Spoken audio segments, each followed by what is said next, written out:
You'll be pleased to know I'm going to now invite onto the stage our first speaker, and I'm so very excited to have her with us today. Catriona Robertson is an interfaith and community activist. A graduate of St. Andrews University, she has worked with communities, churches, Islamic centres around the world. She co-founded the European Network on Religion and Belief and has been an advisor to the British Transport Police, convening as well the London Borough's Faith Network, which links local religious communities with government agencies. She's visited Pakistan several times and has also travelled extensively in North Africa and the Middle East. She's a regular speaker at faith-based, human rights and academic events and chairs the Women and Faith session at the Women of the World Festival at London's South Bank Centre. Her writing appears online and in books. She also advises on matters relating to poverty and exclusion in India and on the environment in the South Pacific. She currently serves as the director of the Christian Muslim Forum, and as someone who knows her personally, I can only say that the only thing bigger than her biography is her kindness of spirit and her heart. Please join me in welcoming with a loud round of applause Catriona Robertson to the stage. Thank you very much, Ali, for your very warm welcome, and I'm delighted to be here. Look at all these people with a fantastic crowd and a crowd of people inspired by Hussein's life and his principled stand against injustice. He took action. And as we've heard, the global network of Who is Hussein inspires people to take action. And I know each of you is active in a huge variety of ways. So I've chosen 3 examples of taking action for social justice that I've been closely involved in. And each one has brought people from different communities together to play their part in making a positive difference. And the first is mental health. And in particular, the challenging the persistent health inequalities that make Londoners from minority ethnic backgrounds far more likely, and I'm sure you know the statistics on this probably better than I do, to suffer serious mental illness than everyone else. So mental health services often fail to reach the people that need them until far too late, when hospitalisation is the only option, and we all know what an awful trauma that is. But we also know that for people from minority groups, their religious communities, their Islamic centres, churches, temples, are often the first port of call when trouble hits or when life gets tough, because that's where people feel they're known, they're trusted, where they can tell their story and where they're going to get help. So a local group in one of the London boroughs has brought the clinicians, the counsellors and the psychotherapists from the Mental Health Trust and the places of worship, the leaders of the places of worship, together so that they actually know one another and to sort of close that gap and to build some trust between them instead of a bit of a standoff. So pastors and imams have had training in systemic family therapy so that when people come to see them, it could be some pastoral matter or some spiritual matter, but they are, with this training, they're able to spot when there's just something else going on there and when they think that a bit of professional help might be just the thing and stop things getting much worse. And because they know the clinicians and they have a relationship with them and they can trust them, then they can refer those people directly instead of saying to that person, perhaps you better see your GP or perhaps download this app and beat the blues or whatever it is. They've got that personal relationship, and so that person can get the help they need as soon as they need it rather than waiting until it gets much, much worse. So instead of viewing local places of worship as a bit odd and probably part of the problem, the local mental health services are now working to close that gap and see the public they serve as partners in supporting good mental health. And in all this, it's kind of a structural thing. It takes a long time. We need to be smart and savvy rather than naive and simplistic. It's a long game, and it takes time to move through all those processes. But when it works, it is absolutely fantastic.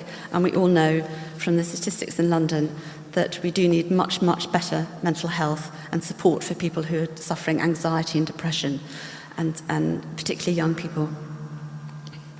My second example concerns resilience. How do we, as religious communities, as citizens, as social networks, respond to major emergencies in London? For instance, if the River Thames flooded badly, actually it might not get quite as far as here, but certainly in central London, it would be a bit of a disaster. If a flu pandemic paralysed the city, causing thousands of deaths, how would we cope when there were too many bodies to cremate or to bury or to deal with? How would we manage that? Or what if the electricity failed for 4 or 5 days, knocking out public transport, lifts, water supplies, even sanitation? And perhaps, as somebody who's on their mobile 24/7 pretty much, how would we cope without our mobiles if the electricity was off and we couldn't recharge?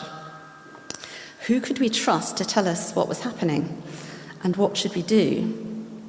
So, with all these big emergencies, there are plans in place and there are the emergency services all set up to help us. But how could we, as ordinary citizens and as members of religious communities, work with those emergency services to make sure the vulnerable weren't forgotten? So people at the top of tower blocks, the housebound, the elderly, the young people. Well, London Borough's Faith Network is training key people in each place of worship in London, connecting them with the emergency planners, with the police, the emergency services, making sure there are proper and reliable relationships between the people who will need to be in touch with if an emergency happens. So not just a name on a list. In this way, religious communities are not part of the problem, they're certainly part of the solution. And I know that some of you people here were involved in the aftermath after the Grenfell fire. And yes, putting the fire out was essential. Yes, that immediate relief. And I know people were so generous, providing shelter and clothing and water and food, and caring for the grief-stricken survivors. But we also need to ask, if we're concerned about social justice, how could this happen in London in 2017? What combination of factors resulted in such shocking loss of life? And if you're skilled, and I'm sure some of you here are, if you're skilled in law, in anthropology, in finance, in public policy, in architecture, in business, in political life, in the arts, what can we learn from the Grenfell fire?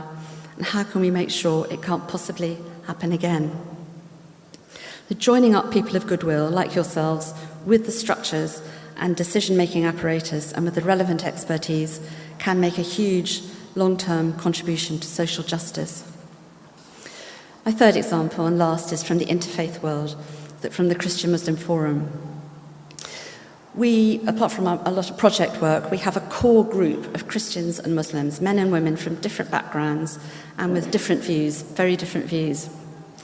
Sometimes you think, you wonder how they are going to be able to sit in the same room together, but they do. And we listen to each other on topics of concern, but we're not just listening to the views. We can do that by reading somebody's blog or reading a long-form piece.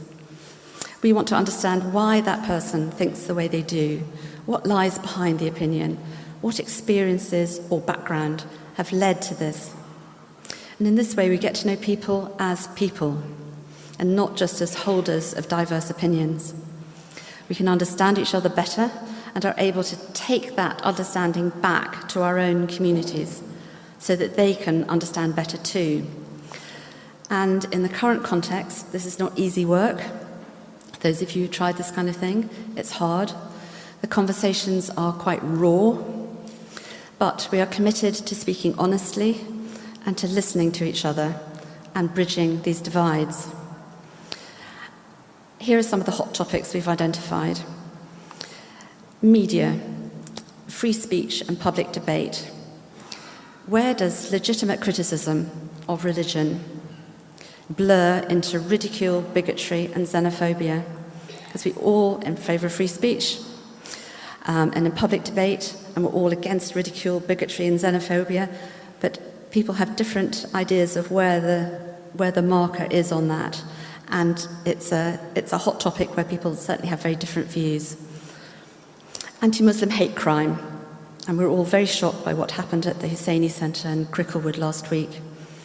Attacks on mosques have doubled in the past year. And we've had the despicable Punish a Muslim Day letter.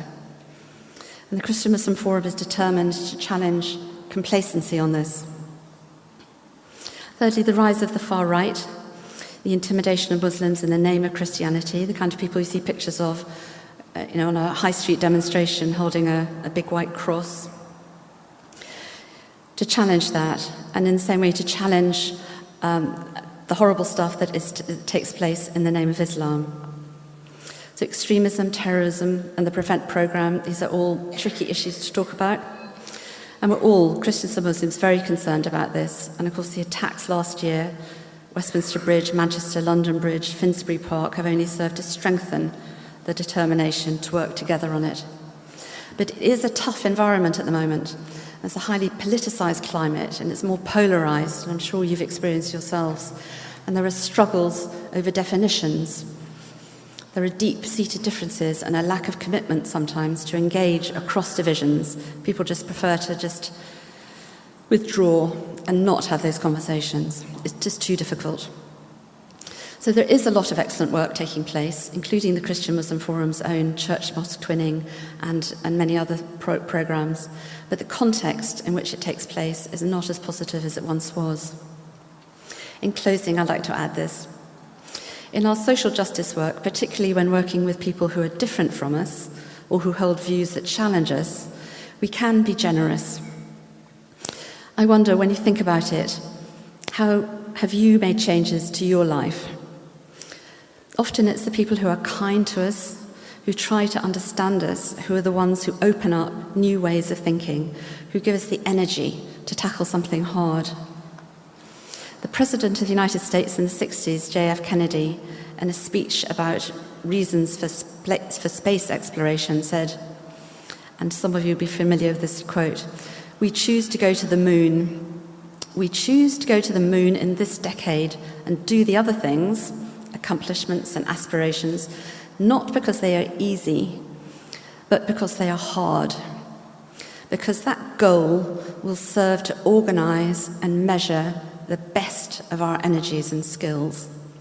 Because that challenge is one that we are willing to accept, one we are unwilling to postpone, and one which we intend to win." So in other words, we won't become the best we can be by taking the easy option. And being ambitious in this way, it's good to remind ourselves not to be afraid to fail. Not everything we try out will succeed. We learn a lot from failing. Tackling the difficult stuff is always going to be hard. We remember the words of Samuel Beckett. Ever tried? Ever failed?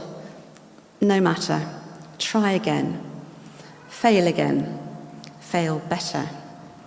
But let's not forget the simple, everyday stuff as well. In this busy city of over 8 million, loneliness is common, and there are all kinds of reasons why people might be feeling out of sorts. So on the tube, at work, in the gym, in the cafe, at home. Just a smile, a helping hand, a sympathetic glance at the right time can make all the difference.